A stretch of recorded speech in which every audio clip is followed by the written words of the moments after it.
Ukoliko se spremate da uskoro postanete roditelji, Baby Art program koji ćete naći u svim mendinim radnjama širom Srbije prava stvar za vas.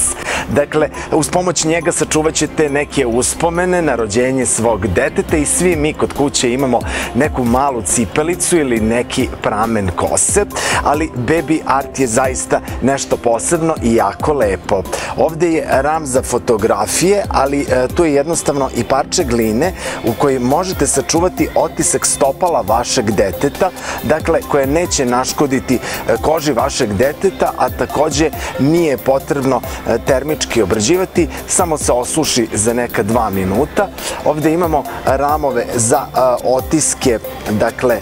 ruku takođe, tako da jednostavno i to može biti način da sačuvate otisak stopala ili šake vašeg deteta, pa potom tu je jednostavno jedna tabla za izložbe i za crtanje, uz pomoć koje ćete takođe moći da sačuvate neke uspomene. Naravno, u svim mendinim radnjama širom Srbije naći ćete još puno proizvoda iz Baby Art programa, pa svakako kupite jedan od njih i sačuvajte uspomene na svoju tek rođenu bebu.